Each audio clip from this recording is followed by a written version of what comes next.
Si vous n'arrivez pas à vendre aussi bien que ce que vous voudriez et que vous ne savez toujours pas pourquoi vous n'y arrivez pas, eh bien aujourd'hui je vais vous présenter 3 compétences clés qui me semblent délaissées par les commerciaux, qui sont sous-estimées et qui pourtant permettent de faire plus de ventes. Bonjour et bienvenue sur The Good Sales, la chaîne qui aide les commerciaux B2B à gagner plus d'affaires tout en restant bien dans leur basket. À force d'aider des équipes de commerciaux, de discuter avec des commerciaux, je me suis rendu compte qu'il y avait certaines compétences qui étaient complètement délaissées par ces commerciaux sur lesquels ils ne travaillaient pas forcément ou sur lesquels ils ne se formaient pas et qui pourtant me paraissaient à moi primordiales pour gagner plus de ventes. Évidemment, il y a des choses qui sont très évidentes. On parle souvent de savoir pitcher, savoir répondre aux objections, être capable de connaître son produit sur les bouts des doigts. Mais il y a d'autres choses qui sont passées à la trappe et c'est de ça dont on va parler aujourd'hui. Le fait qu'il y ait cette série de compétences qui soient sous-estimées, sur lesquelles on ne travaille pas forcément assez, c'est dommage parce que ça crée un manque à gagner, c'est du chiffre d'affaires qu'on ne fait pas. Mais d'un autre côté, le fait que la plupart des commerciaux ne s'en occupent pas, ça peut aussi devenir une opportunité parce que si vous êtes capable de vous y mettre et de le faire, ça va créer une différence et ça va forcément se ressentir dans vos résultats. Allez, c'est parti pour le top 3 des compétences commerciales sous-estimées par les commerciaux et qui permettent de gagner plus de ventes. Pour chacune, je vous donnerai un tips concret pour vous aider à vous y mettre et transformer finalement ces conseils en quelque chose d'actionnable sur le terrain pour vous permettre de progresser.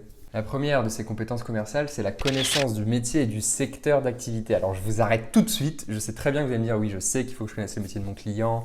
J'ai lu des fiches là-dessus, je suis au courant. Alors, ce qu'il faut distinguer ici, c'est la différence entre je sais qu'il faut le faire, je connais, tu m'apprends rien, Quentin, et le fait que vous soyez capable de mener une discussion de haut niveau, une discussion intéressante avec un interlocuteur qui lui en sait forcément plus que vous. Oui, vous le savez, de manière générale, vous le savez, mais de manière générale aussi, je vois qu'il y a un déficit concret là-dessus. Donc moi, la suggestion que j'ai à faire, c'est de passer plus de temps à vous renseigner sur quel est véritablement le métier de vos interlocuteurs, quels sont leurs enjeux, quels sont leurs objectifs, qu'est-ce qui est difficile, quels sont les outils qu'ils utilisent. Il faut que vous sachiez ça sur le bout des doigts, il faut que vous l'ayez vu, il faut que vous l'ayez presque expérimenté.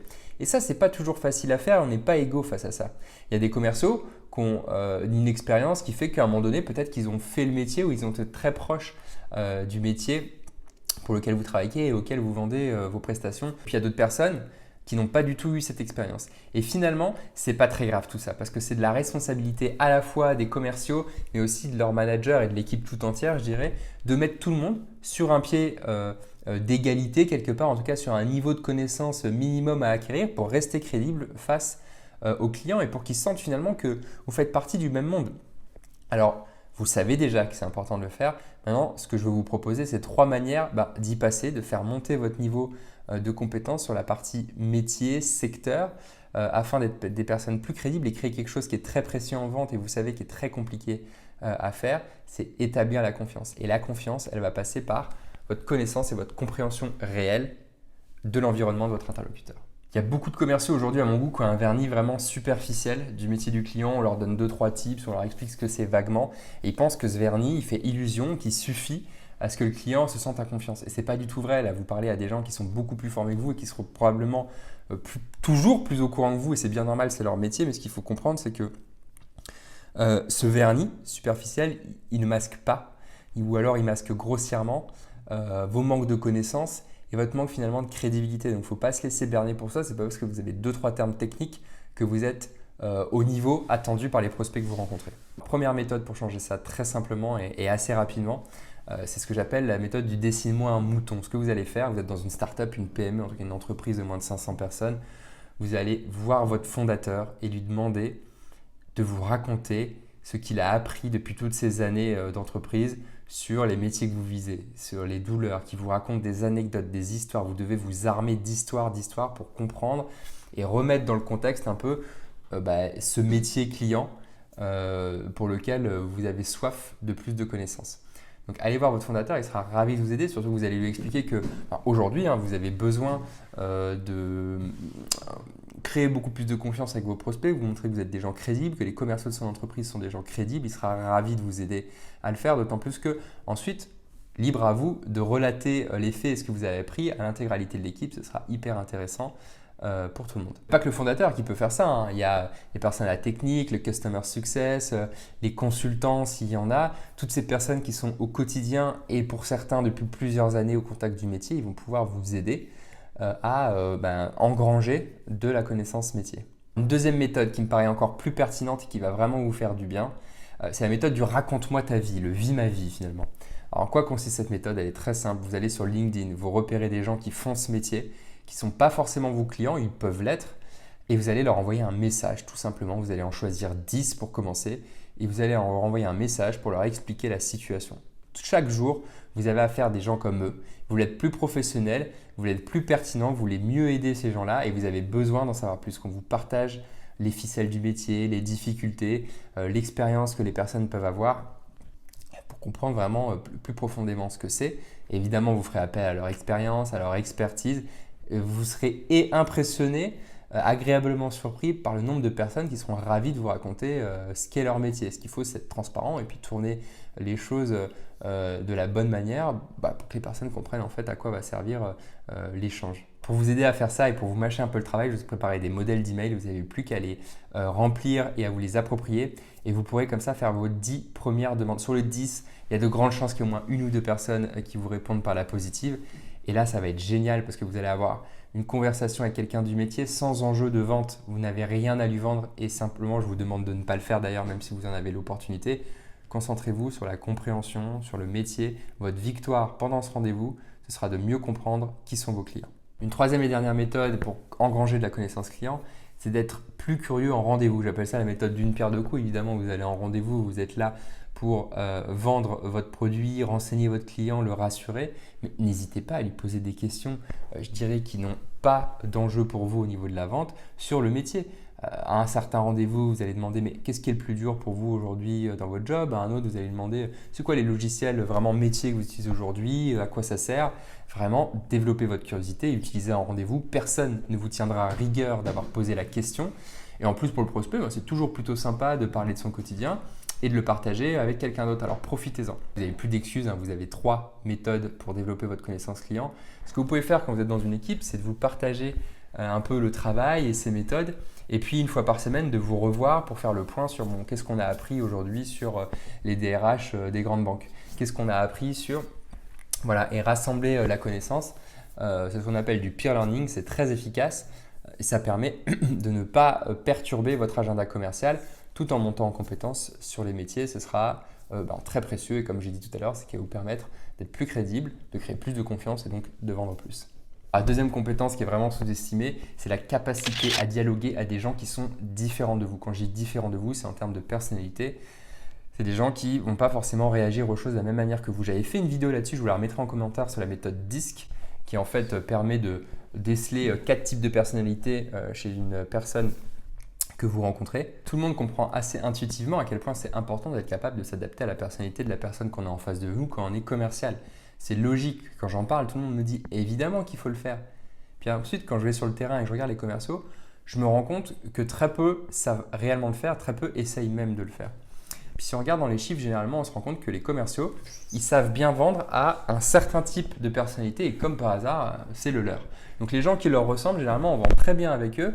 Et puis, le problème, c'est qu'il y en a 4 des personnalités différentes. Ça veut dire qu'on se prive des 3/4 du gâteau. Et ça, c'est vraiment dommage.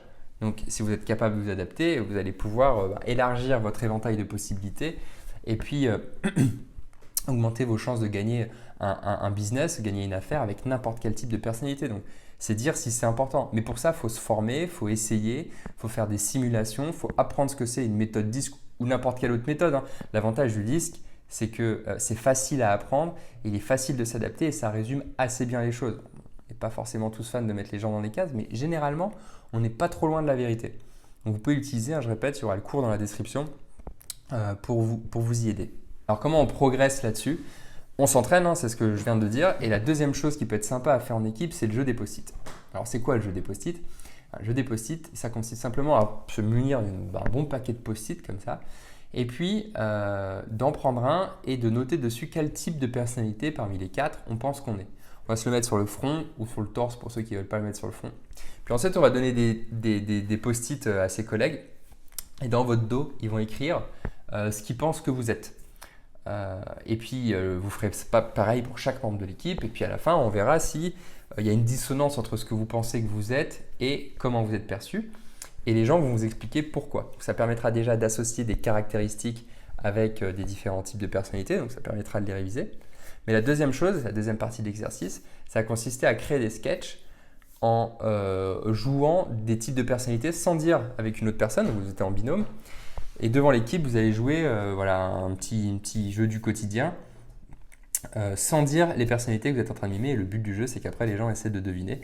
Ça permet d'exercer le cerveau, c'est sympa, ça fait un peu de team building. Et puis, ça va permettre à tout le monde de se mettre sur un pied d'égalité en termes de connaissances sur la méthode DISC. Alors, la troisième compétence qui est délaissée parfois par les commerciaux et qui est largement sous-estimée en termes d'action à prendre pour plus vendre, c'est la fiabilité et la réactivité. Alors, ces compétences-là, on les connaît tous, elles sont vieilles comme le monde. Alors, c'est presque vieux jeu de dire aujourd'hui qu'on va être réactif et fiable. Mais finalement, quand on regarde dans les faits, c'est devenu rare d'avoir quelqu'un qui respecte vraiment les deadlines, quelqu'un qui dit « je vous envoie un mail mardi matin » et on reçoit le mail mardi matin, quelqu'un qui se démène pour faire les choses rapidement. Et c'est devenu si rare qu'on le valorise encore plus qu'à l'époque, paradoxalement, pour quelque chose de désuet. Donc, il faut penser à le faire. Ça permet de faire une chose, c'est de montrer qu'on peut avoir confiance en vous. Donc, comment on peut appliquer ça sur le terrain quotidiennement? Il suffit de vous engager sur ne serait-ce que des petites choses régulièrement avec votre client. Je vous répondrai, donc je n'ai pas la réponse à cette question, je vous répondrai mardi matin par email. Bon, évidemment, mardi matin par email, vous êtes au rendez-vous, vous envoyez votre réponse. Mon collaborateur à la technique vous appellera jeudi. Je vais vous préparer tel document technique. Donc, vous annoncez ce que vous faites, un délai, un livrable et vous vous y mettez. Et ça, c'est important de temps en temps de vous forcer à le faire. Bon, bah déjà, ça va vous donner rythme à vous-même.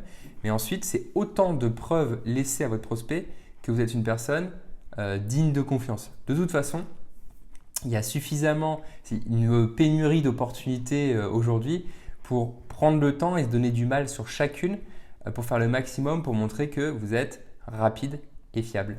Le nombre de commerciaux que j'ai vus me dire qu'ils allaient m'envoyer une proposition commerciale et qu'ils l'ont fait 3 jours en retard, ceux qui m'ont dit qu'ils allaient m'envoyer la doc technique et qui ne l'ont pas fait, ben vraiment c'est effarant.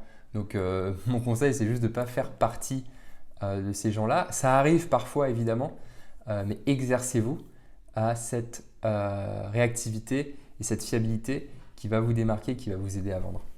Je répète, c'est important parce que c'est des marqueurs de confiance. Quand on annonce quelque chose et qu'on le fait, eh bien, ça permet au prospect de valider « Ah oui, il m'avait dit qu'il l'a fait, c'est bien. » Et puis, il l'a fait plutôt vite. Parce que parfois aussi, il y a des commerciaux qui font les choses plutôt vite, mais qui n'en parlent pas avant.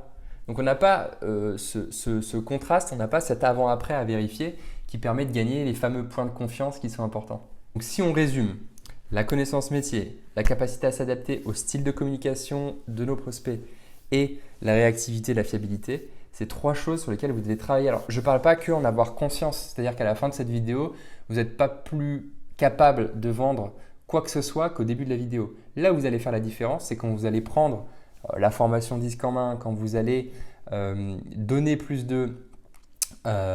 d'engagement auprès de votre prospect, où vous allez aller commencer à faire votre démarchage sur LinkedIn pour en apprendre plus, que vous allez commencer à construire la différence. Là, pour l'instant, à la fin de la vidéo, vous n'êtes pas plus armé qu'avant. Il va falloir faire des choses, il va falloir bosser, ça fait partie de votre job de vous former et de progresser. Donc, prenez ce temps-là pour le faire. Ces 3 compétences, c'est une possibilité, vous pouvez en choisir d'autres aussi, mais en tout cas, ne restez pas au fait d'être au courant que c'est ce qu'il faut faire, parce que ça ne va absolument rien vous apporter. Et c'est là-dessus que je me bats sur cette chaîne pour vous, c'est de vous faire les choses pour créer la différence. Avant ça, ce sera que de la connaissance et la connaissance en l'état, ça ne sert à rien tant que vous ne l'appliquez pas. Donc là-dessus, je vous souhaite bon courage, bonne vente et je vous dis à bientôt.